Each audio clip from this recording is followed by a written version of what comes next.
A very warm welcome to all my dear students from Pearl Nirman classes. मैं Ishtiyaq sir एक बार फिर आपके साथ फिजिक्स को एंजॉय करने और करवाने आया हूं। और जैसा कि हर वीडियो के स्टार्टिंग में मैं आपके साथ अपने दिल की एक बात शेयर करता हूं।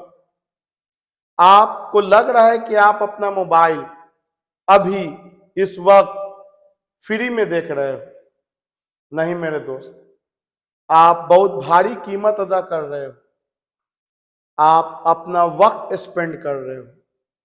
इस वक्त की कीमत उससे पूछो जो जब हॉस्पिटल पहुंचता है और डॉक्टर बोलता है कि अगर 10 मिनट पहले ले आए होते तो शायद मैं इसकी जान बचा लेता।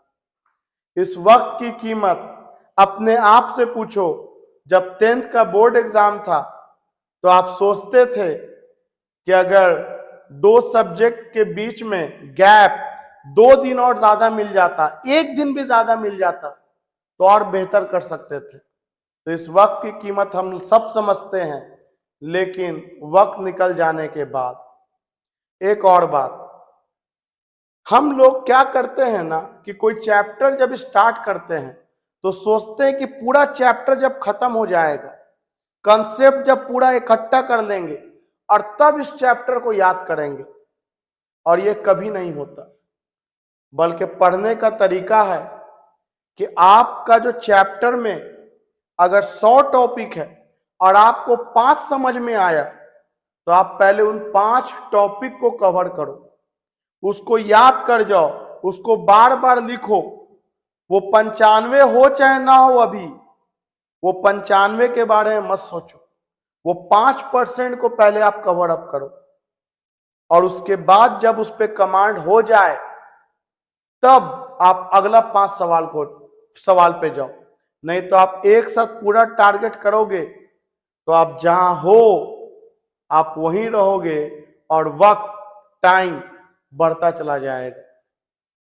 जैसे ये मैग्नेट चैप्टर 4 का magnetic force on charge particle का पार्ट बी का वीडियो है। तो आपके दिमाग में पूरा मैग्नेट चैप्टर मतलब अभी बस सोच लो कि इस वीडियो को सीखना है। हाँ, इसको सीखने के लिए इसके पहले का 4 वीडियो आपको देखा हुआ होना चाहिए। और जैसा कि मैंने कहा, सिर्फ देखा हुआ नहीं, याद होना चाहिए। कई लोग सोचते हो देखा हुआ तो है, देखा हुआ से कुछ नहीं होगा मेरे दोस्त जब तक वो आपको मेमोरी में नहीं रहेगा फीड। देखा हुआ तो जाहिल लोगों का भी ABCD होता है, लेकिन मेमोरी में फीड नहीं है तो वो नहीं बोल पाते A to Z। तो it's all about your memorising power, कि आपको उसको वक्त देना है, उसको प्रैक्टिस करके अपना बनाना है। जैसे इस वीडियो से पहले 3 वीडियो क्रॉस प्रोडक्ट का आपको क्लियर होना चाहिए और इसका पार्ट ए आपको क्लियर होना चाहिए, magnetic force on charge particle का। तो चलिए मैं स्टार्ट करता हूं। पहले मैं थोड़ा रिवाइज करा देता हूं फॉर्मूला को कि magnetic force experience by charge particle when projected at an angle theta with the magnetic field.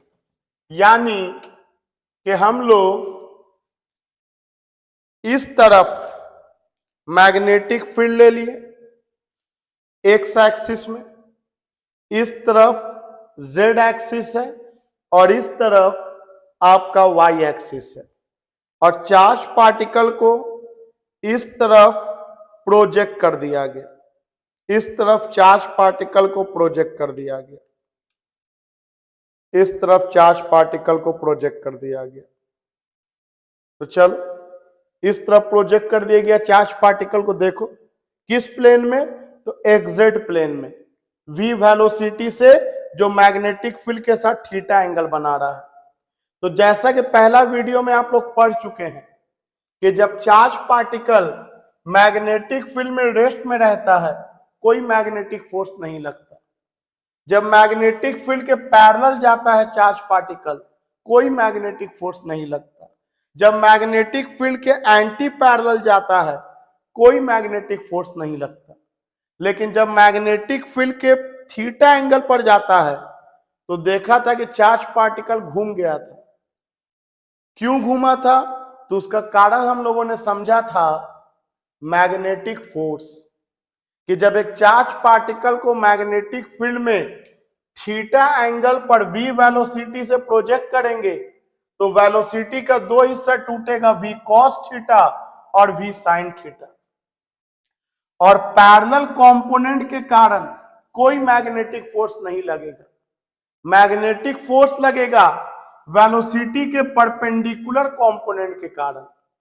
और ये मैग्नेटिक फोर्स का फॉर्मूला हम लोगों ने जाना था QVB sin थीटा मैग्नीट्यूड में, और अगर वेक्टर फॉर्म में बोले तो QV क्रॉस B।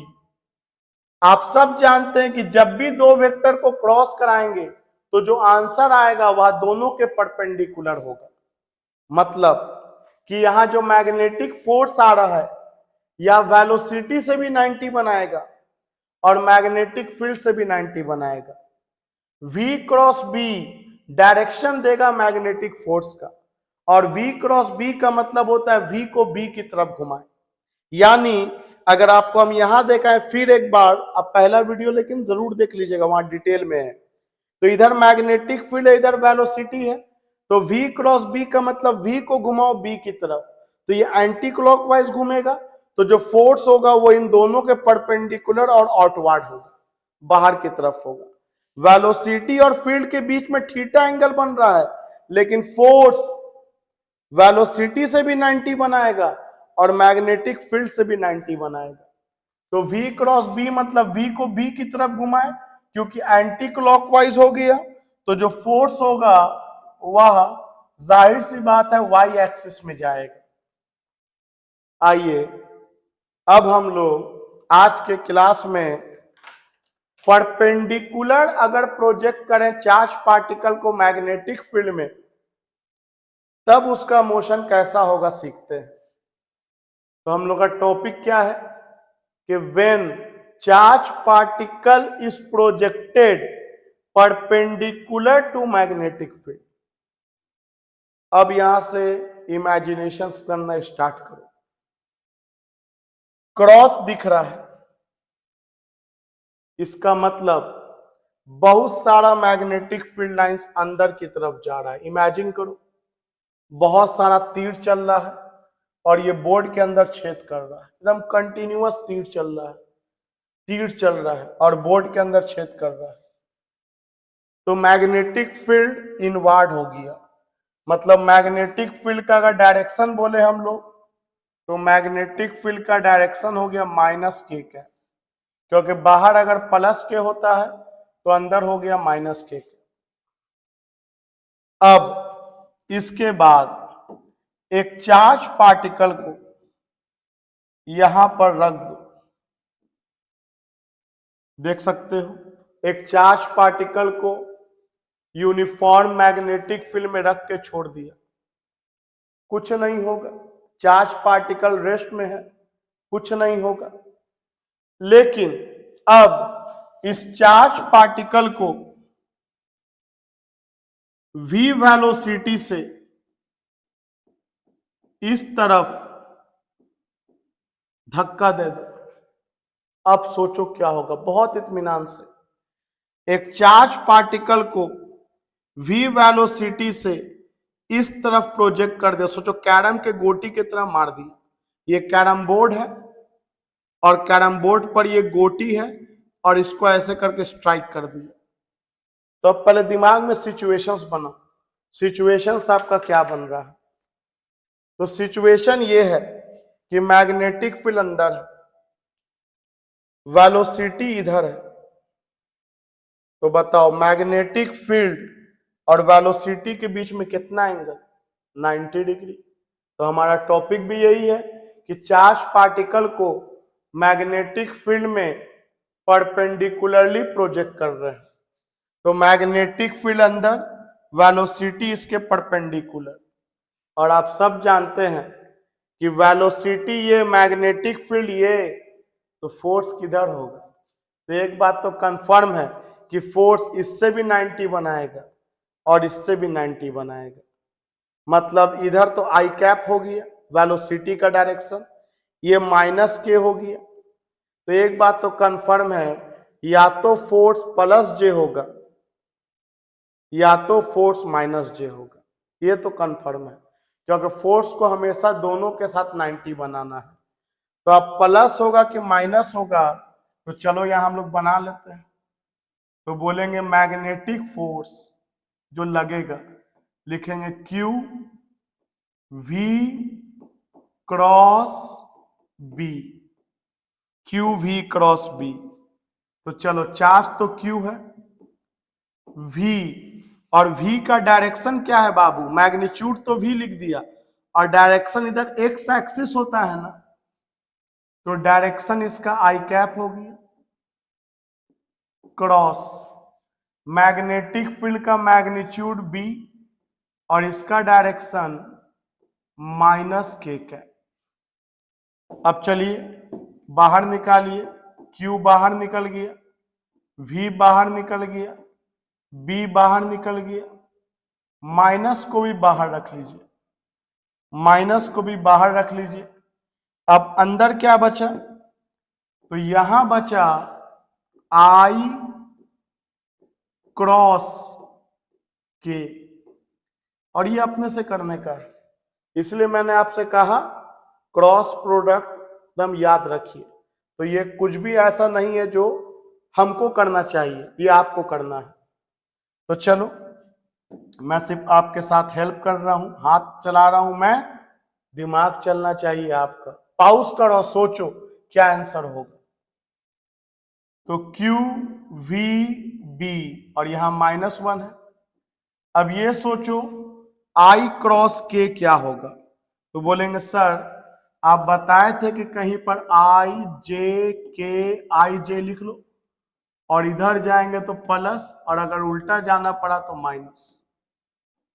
तो देखिए सर, I क्रॉस K मतलब I से K जाएंगे, तो I से K जाते समय मिला कि आते समय, तो I से K तो आते समय मिला सर, इसका मतलब हो गया कि ये माइनस जे होगा, और यहां ऑलरेडी माइनस है, तो बाबू मैग्नेटिक फोर्स कितना हो गया, Q V B और माइनस माइनस प्लस, इसका मतलब हुआ कि जो फोर्स का डायरेक्शन होगा वो वाई एक्सिस में होगा।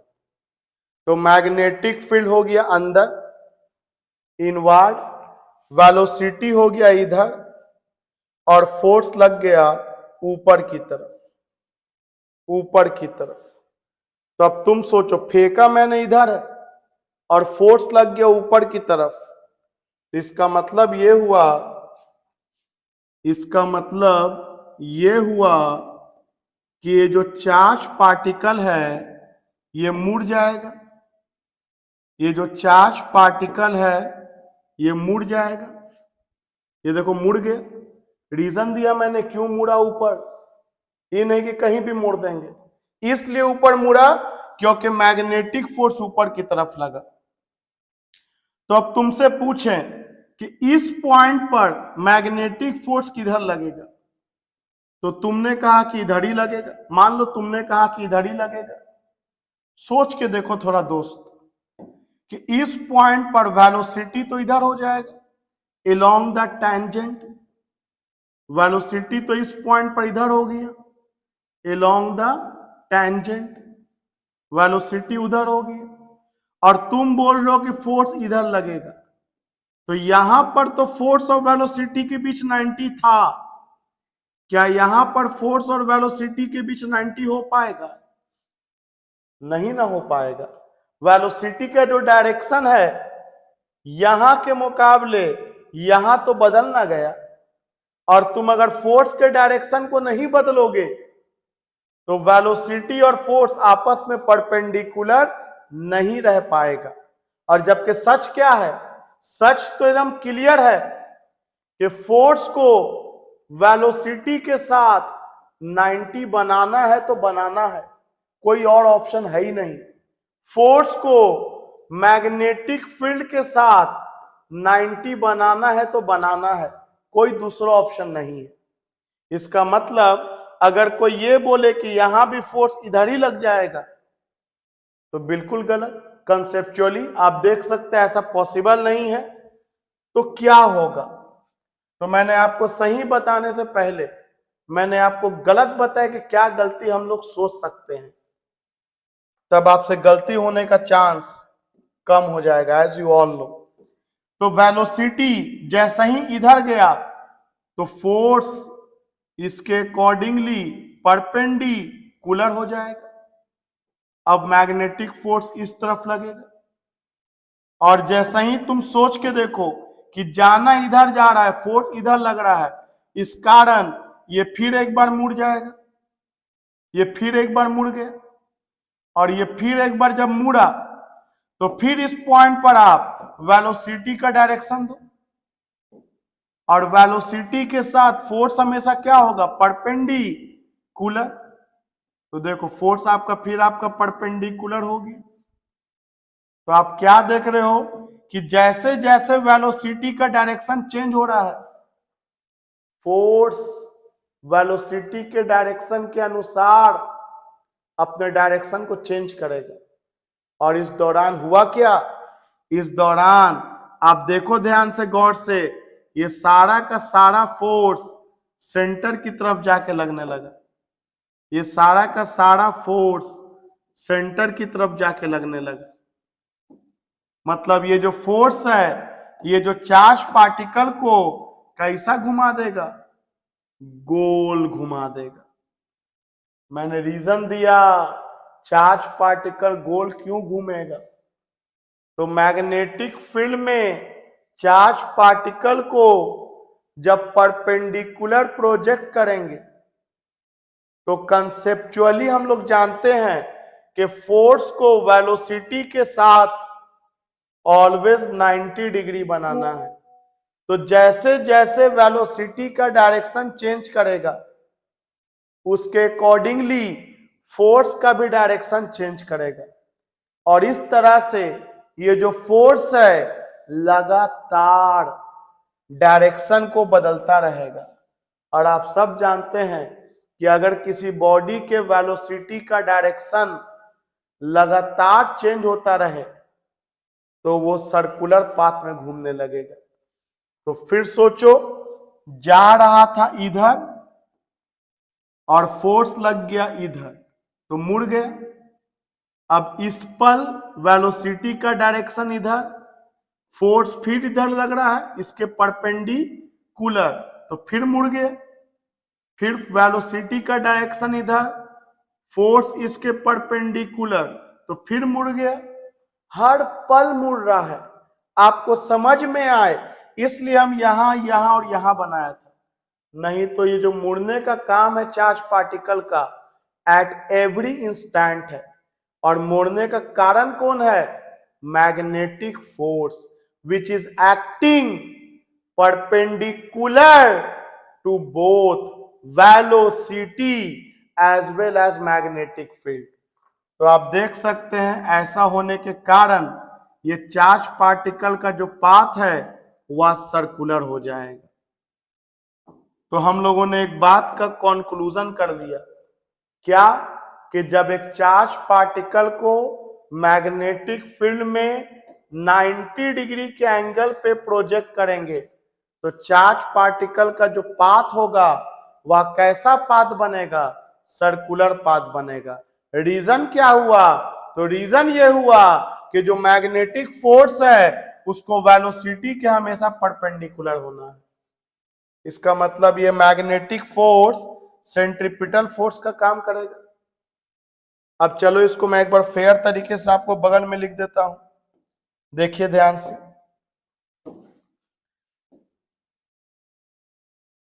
एक अच्छा सा गोल बना दिया मैंने, एक सर्कल बना दिया, और हुआ क्या था? हुआ ये था कि यहां पर एक चार्ज पार्टिकल को मैंने इस तरफ प्रोजेक्ट कर दिया था v वेलोसिटी से, और आप देख सकते हैं कि v वेलोसिटी से जब प्रोजेक्ट किया तो फोर्स जो होगा वो दोनों से 90 बनाएगा, मैग्नेटिक फील्ड से भी 90 बनाएगा और वेलोसिटी से भी 90 बनाएगा। इस कारण मैग्नेटिक फोर्स आपका वाई एक्सिस में लग गया। लेकिन जैसे ही थोड़ा देर के बाद वेलोसिटी का डायरेक्शन चेंज हुआ तो फोर्स को भी अपना डायरेक्शन को चेंज करना होगा। तो फोर्स का डायरेक्शन भी अपने आप को चेंज किया, इस तरह से चेंज किया कि वेलोसिटी के परपेंडिकुलर हो। इस तरह से चार्ज पार्टिकल जाना चाह रहा इधर और फोर्स लग गया इधर, तो भैया मुड़ ही ना जाएगा। कोई चीज जाना चाहेगा इधर और खींच देंगे इधर तो मुड़ जाएगा। अब जाना चाह रहा इधर और खींच दिया फिर अपने तरफ, फिर मुड़ जाएगा। जाना चाह रहा इधर अलोंग द टेंजेंट, खींच दिया फिर अपने तरफ, फिर मुड़ जाएगा। जाना चाह रहा इधर, खींच दिया अपनी तरफ, फिर मुड़ जाएगा। जाना चाह रहा इधर, खींच दिया अपनी तरफ, फिर मुड़ जाएगा। इस तरह से हम अपने तरफ खींचते रहेंगे, मुड़ता रहेगा तो ये गोल गोल घूमे लगेगा ना। यानी एक चार्ज पार्टिकल को जब मैग्नेटिक फील्ड में परपेंडिकुलर प्रोजेक्ट करते हैं तो उसका जो पाथ बनता है वह सर्कुलर बनता है। अब हम लोग इस सर्कुलर पाथ का रेडियस निकालेंगे, टाइम पीरियड निकालेंगे, फ्रीक्वेंसी निकालेंगे। तो लेट अस मूव फर्दर। लेकिन बिफोर मूविंग फर्दर आपको एक और तरीका बता देते हैं फोर्स के डायरेक्शन निकालने का। एक तो ये तरीका है, एक तरीका है कि जिधर मैग्नेटिक फील्ड है उधर तुम अपना पाल्म देखो, तो मैग्नेटिक फील्ड अंदर है, आशीर्वाद अंदर दे दो, आशीर्वाद देना है, अंदर दो, मैग्नेटिक फील्ड अंदर है। और चारों उंगली वेलोसिटी के डायरेक्शन में, तो वेलोसिटी कहां है, यहां पर, इधर देखो अंगूठा क्या दे देगा, डायरेक्शन ऑफ फोर्स। इसमें कुछ आईजेके का काम नहीं है। तो आप देखो वेलोसिटी ऐसे चेंज होता जाएगा तो आपका अंगूठा जो है उसका जो पॉइंटिंग है वो टुवर्ड्स सेंटर है ना। वेलोसिटी चेंज होता जा रहा है तो फोर्स भी अपने आप को उसके अकॉर्डिंगली चेंज कर रहा है। और ये हम देख पा रहे हैं कि जो अंगूठा का पॉइंट है वो टुवर्ड्स द सेंटर, मतलब यही magnetic force is behaving like centripetal force. So let us move further.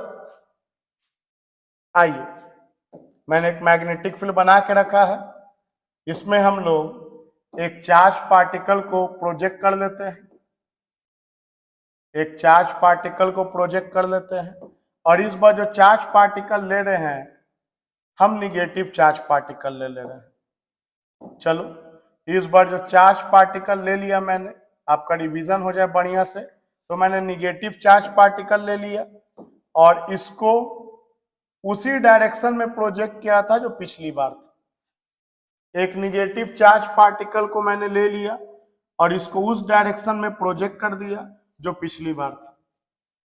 अब इस पर फोर्स का डायरेक्शन किधर होगा तुम सोचो पॉज करके। तो बोलेंगे सर फोर्स का डायरेक्शन के लिए आप बताया है हमको कि फोर्स का जो डायरेक्शन होगा उसके लिए लिखेंगे Q, तो ये माइनस Q हो गया सर।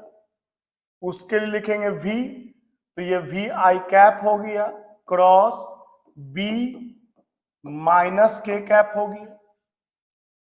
तो ये माइनस को बाहर लिया तो ये minus minus plus Q VB I cross K। और आप सब जानते हैं कि I cross K minus J होता है, I J K I J, तो I cross K minus J, मतलब इसको फेंका उधर, लेकिन इस बार फोर्स कहां लग जाएगा, इस बार फोर्स तो नीचे लग जाएगा। तो अब सोचो किसी चीज को इधर फेंको और फोर्स लग जाए नीचे तो वो कहां की तरफ मुड़ जाता है, तो बोलेंगे वो नीचे की तरफ मुड़ जाता है। लेकिन होता क्या है ना कि कोई चीज को इधर फेंका जिसका मास m है, mg नीचे लग रहा है तो वो नीचे की तरफ मुड़ा। लेकिन इस केस में mg हमेशा नीचे लगता रहता है तो ये नीचे चाहता जाएगा, नीचे पहुंच जाएगा, ये गोल नहीं घूमेगा, क्योंकि यहां ऐसा कोई रूल नहीं है कि mg को वेलोसिटी के परपेंडिकुलर लगना है। ऐसा कोई रूल नहीं है प्रोजेक्टाइल में। लेकिन हम जो केस पढ़ रहे हैं इसमें क्या है कि फोर्स को हमेशा वेलोसिटी के परपेंडिकुलर लगना है मेरे दोस्त। इस कारण ये जो चार्ज पार्टिकल है ये कैसा घूमने लगेगा, ये जो चार्ज पार्टिकल है ये गोल गोल घूमने लगेगा, ये चार्ज पार्टिकल गोल गोल घूमने लगेगा, इस तरह से गोल गोल घूमने लगेगा चार्ज पार्टिकल। तो पिछली बार अगर आप देखोगे तो इसके घूमने का तरीका क्या था, तो पिछली बार इसके घूमने का तरीका था एंटी क्लॉकवाइज, लेकिन इस बार इसके घूमने का तरीका कैसा हो गया, क्लॉकवाइज। तो मैं ये नहीं बोल रहा हूं कि क्लॉकवाइज होगा एंटी क्लॉकवाइज होगा, रट्टा मार जाओ, ये आपको अपने आप आपको दिखना चाहिए। आपको तो बस इतना देखना है कि फेंक रहे इधर, फोर्स लग गया नीचे, ऐसे गोल गोल घूमने लगेगा। अब आइए, ये गोल गोल घूमेगा तो कुछ ना कुछ तो इसका रेडियस होगा, घूमने में कुछ समय लगेगा, कैलकुलेशन किया जाए। तो चलो बाबू लेट अस कैलकुलेट। तो क्लियरली साफ साफ आप देख पा रहे हैं, क्या देख पा रहे हैं कि magnetic force provides, magnetic force क्या प्रोवाइड कर रहा है, रिक्वायर्ड सेंट्रीपिटल फोर्स। ये मैग्नेटिक फोर्स के कारण ही सेंट्रीपिटल फोर्स हो रहा है, और बिना सेंट्रीपिटल फोर्स लगे हुए, बिना सेंटर की तरफ फोर्स लगे हुए कोई बॉडी गोल घूम सकता ही नहीं है। तो यहां गोल घूम रहा है तो सेंट्रीपिटल फोर्स चाहिए, और उसका काम कर रहा है कौन बाबू रे, मैग्नेटिक फोर्स। तो बताओ मैग्नेटिक फोर्स ही हो गया सेंट्रीपिटल फोर्स, और मैग्नेटिक फोर्स कितना, very simple, q v B sine 90 degree. हम मैग्नीट्यूड में बात कर रहे हैं तो निगेटिव नहीं लेंगे, यहां वेक्टर फॉर्म में बात किए थे तो निगेटिव ले लिए थे क्योंकि निगेटिव डायरेक्शन में चला जाएगा। Here we are talking in magnitude. और सेंट्रीपिटल फोर्स होता है आप सब जानते हैं mv स्क्वायर अपॉन r। तो आपका एक वेलोसिटी से एक वेलोसिटी कैंसिल, साइन 91 हो गया तो रेडियस कितना आ गया बाबू, तो रेडियस आ गया mv by q B, mass into velocity by charge into magnetic field. अगला वीडियो जो आपको मिलेगा इसके ऊपर न्यूमेरिकल्स, जहां बताएंगे मास इंटू वेलोसिटी मोमेंटम हो जाएगा, फिर मोमेंटम को काइनेटिक एनर्जी से रिलेट करेंगे, फिर पोटेंशियल से रिलेट करेंगे। लेकिन अगेन उस वीडियो में जाने से पहले का सारा वीडियो आपको याद होना चाहिए, सिर्फ देखा हुआ नहीं होना चाहिए।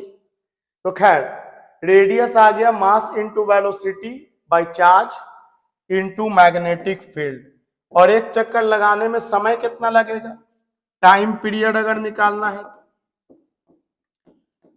Time taken to make one complete revolution, तो एक चक्कर लगाने में दूरी तय करेगा 2 पाई आर, और कितना स्पीड से घूम रहा है तो v, और रेडियस कितना हम लोग निकाल के बैठे हुए हैं, तो हम लोग रेडियस निकाले हुए हैं mv अपॉन क्यूबी।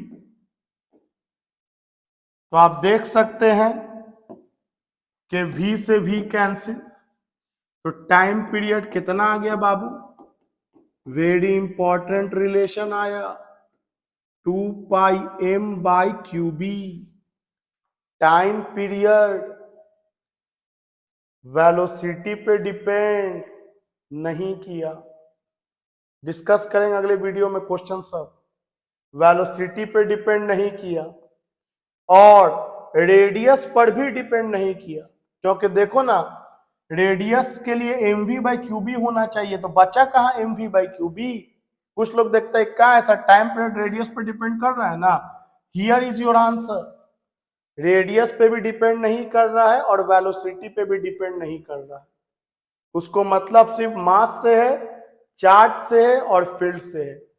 मतलब किसी चार्ज पार्टिकल को अगर हम ज्यादा स्पीड से फेंकेंगे और उसी चार्ज पार्टिकल को और ज्यादा स्पीड से फेंकेंगे, तो ज्यादा स्पीड से फेंकोगे तो रेडियस बढ़ जाएगा, स्पीड ज्यादा तो रेडियस ज्यादा। लेकिन तुम कम स्पीड से फेंको चाहे ज्यादा स्पीड से फेंको, एक चक्कर लगाने में समय जो लगेगा सेम लगेगा। ज्यादा स्पीड से फेंकोगे तो जल्दी से चक्कर मारेगा, मान लो 2 सेकंड में चक्कर मारा। स्लो स्पीड से फेंकोगे तो भी 2 ही सेकंड में चक्कर मारेगा। So this is clear that time period is independent of velocity and radius. और क्योंकि टाइम पीरियड इंडिपेंडेंट हो गया मेरे दोस्त, तो टाइम पीरियड ही का ना रेसिप्रोकल होता है फ्रीक्वेंसी। फ्रीक्वेंसी होता है 1 अपॉन टाइम पीरियड। तो इसका मतलब यह हुआ कि फ्रीक्वेंसी भी इंडिपेंडेंट है रेडियस के और वेलोसिटी के। फ्रीक्वेंसी हो गया क्यूबी बाय 2 पाई एम, उसका रेसिप्रोकल कर दिया हम लोगों ने, क्यूबी बाय 2 पाई एम। तो कंक्लूजन यही हुआ कि जब एक चार्ज पार्टिकल को मैग्नेटिक फील्ड में परपेंडिकुलर प्रोजेक्ट करेंगे तो चार्ज पार्टिकल को मैग्नेटिक फोर्स गोल गोल सर्कुलर पाथ में घुमाने लगेगा।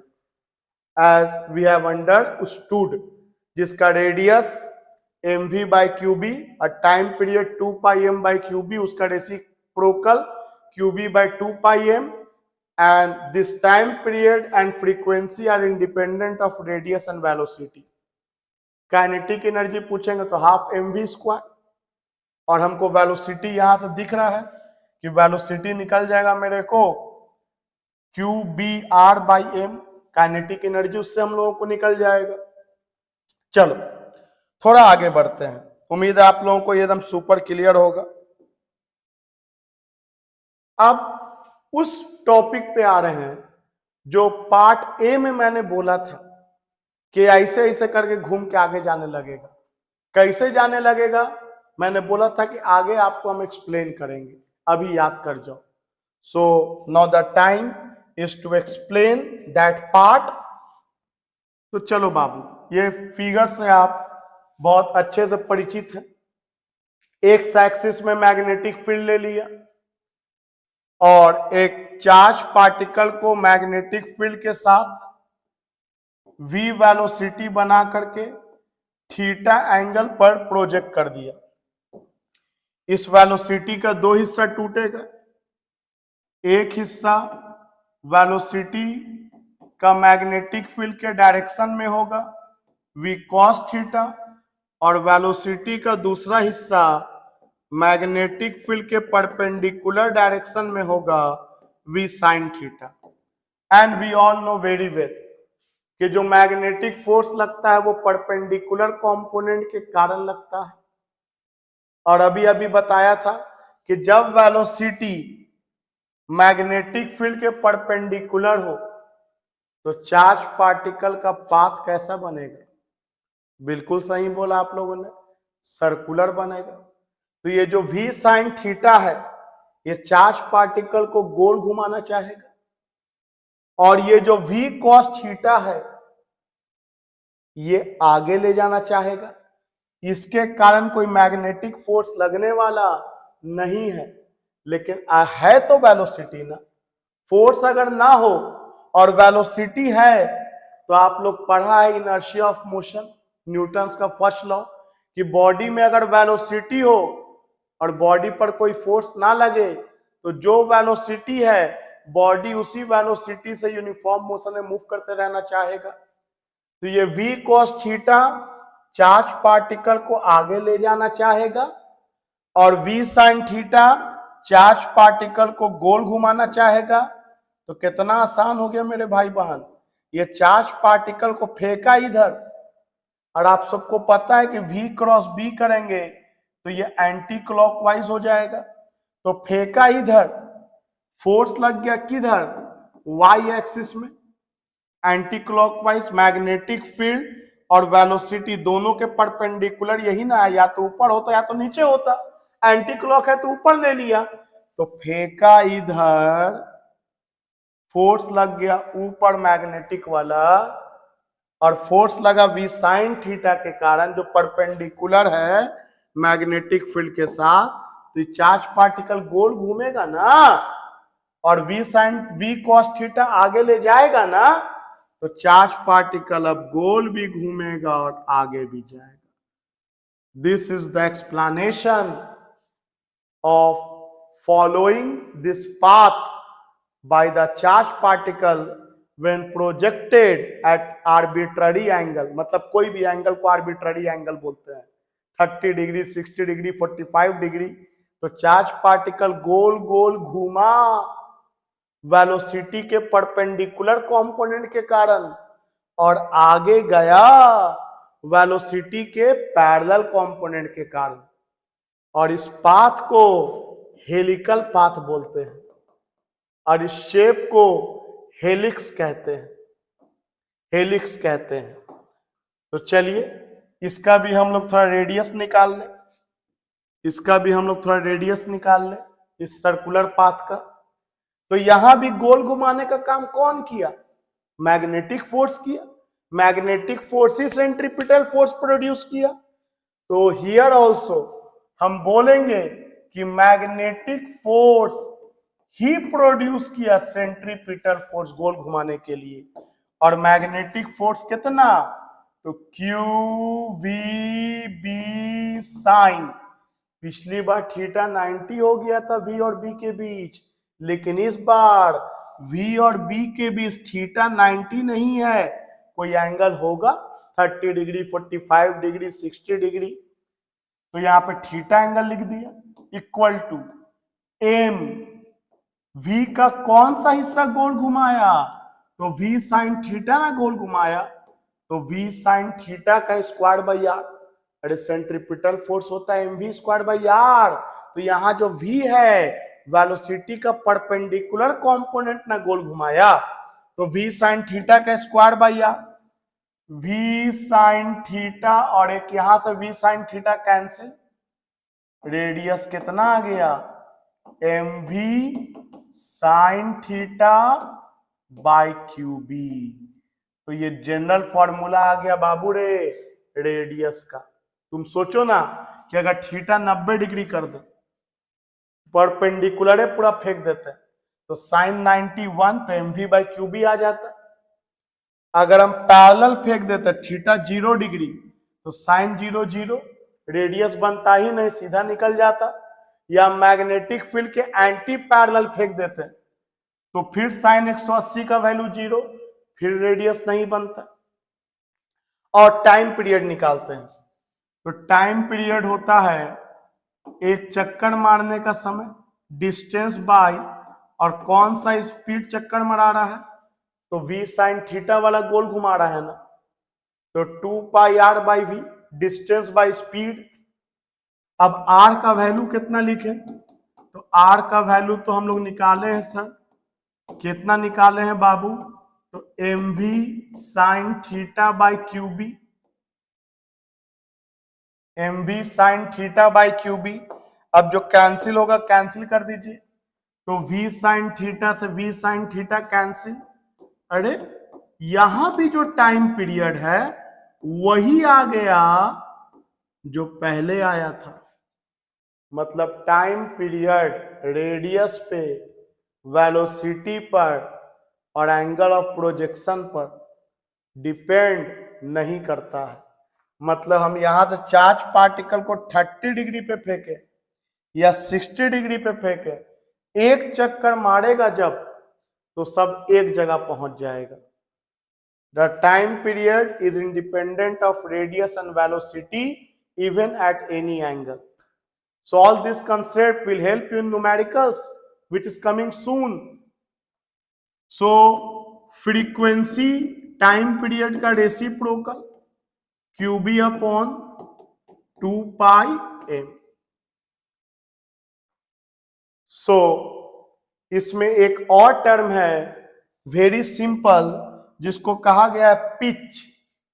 ये देखो घूम रहा है जब, तो यहां से ये घूमते हुए ये आगे भी तो बढ़ रहा है ना, मतलब जब ये घूम रहा है तो कुछ लीनियर दूरी भी तय कर रहा है। तो मान लो ये घूमते हुए में ये लीनियर दूरी ये तय किया, मान लो ये दूरी तय किया, ये एक चक्कर हुआ, यहां से स्टार्ट किया एम से और एन पर पहुंचा, एम और एन को मिला देंगे तो एक सर्कल बन जाएगा ना। सोच के देखो ना, यहां से स्टार्ट कर रहे हैं, यहां से ऐसे घूमते हुए आगे जा रहे हैं, एक चक्कर लगाने के दौरान कुछ दूरी तय किया ना सीधा, and that linear distance is called pitch. तो बाबू पिच क्या हो जाएगा, डिस्टेंस, और डिस्टेंस क्या होता है, स्पीड इनटू टाइम। कौन सा स्पीड आगे ले जा रहा है, तो clearly we can see v cos theta ना आगे ले जा रहा है, और एक चक्कर लगा लिया, और एक चक्कर का टाइम को ही ना टाइम पीरियड कहते हैं। टाइम तो भैया दोनों के लिए कॉमन होता है, घूमने में जितना लगा उतना ही देर में ना आगे बढ़ा है, क्या उसके लिए कोई अलग से घड़ी चलेगा, बिल्कुल नहीं। तो v cos theta into T, और टाइम पीरियड हम लोग कितना निकाले हुए हैं, तो टाइम पीरियड है 2πm/qb। So this is pitch. तो यहां मैं अपने वीडियो को कंक्लूड करता हूं, और इसके बाद एक एनिमेशन वीडियो इसमें मैं ऐड करने जा रहा हूं। मेरे वीडियो को देखने के बाद आप उस एनिमेशन वीडियो को भी देख लेंगे, तो आपका कॉन्सेप्ट उम्मीद है सुपर किलर तो वैसा ही हो गया, और कॉन्फिडेंस अंदर से आएगा। कॉन्फिडेंस का आना जिंदगी में बहुत जरूरी है, इसलिए बोल रहा हूं एक बार में पूरे चैप्टर को लेकर के मत सर दर्द लो, छोटा छोटा हिस्सा को कमांड करो, it will make you strong. Thank you very much. Now let us consider a case where velocity of particle makes an angle with the magnetic field. Resolving velocity into components, we can say that due to perpendicular component alone, the particle will follow a circular path.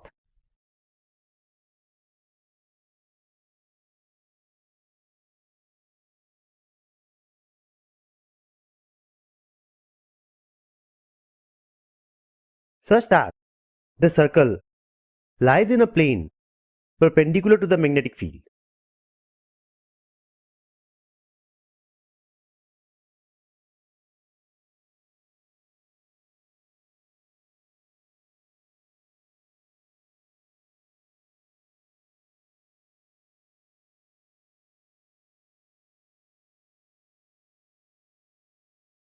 But the particle also has a component of velocity in the direction of magnetic field. We know that a particle moving parallel to the magnetic field does not experience any magnetic force, and thus its motion is not affected. Therefore, resultant motion of particle will be the superposition of the motion due to each component of velocity.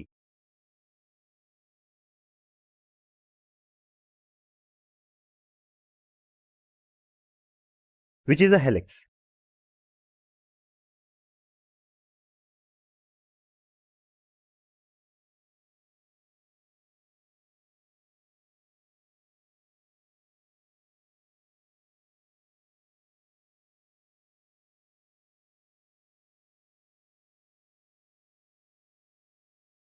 Note that it is a common misconception that the point of start of helical path lies on the center of helix. However, the point of start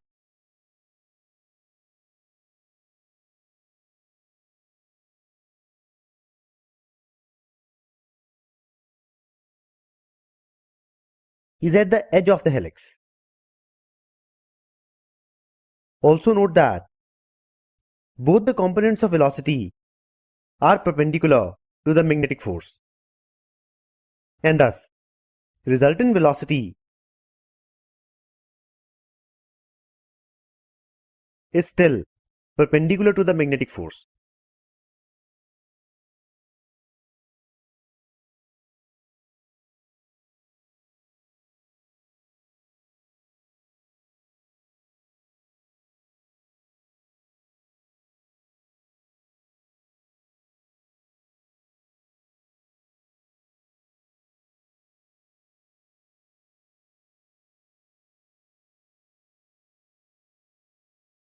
and thus work done by magnetic force is still 0.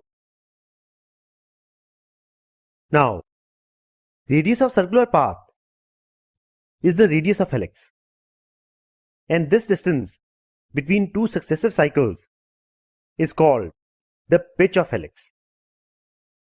Radius of circular path depends only on the perpendicular component of velocity, and pitch is equal to the distance traveled by the particle along the direction of field in one time period of circular motion.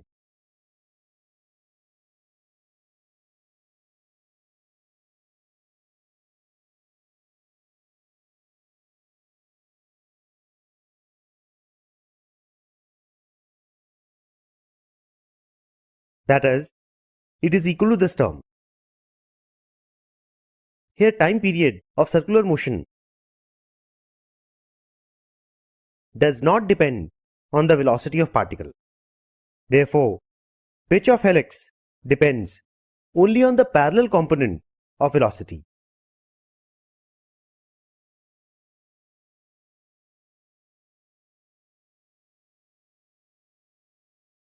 So for the given velocity and angle, ratio of pitch to radius of a helix will be equal to this term.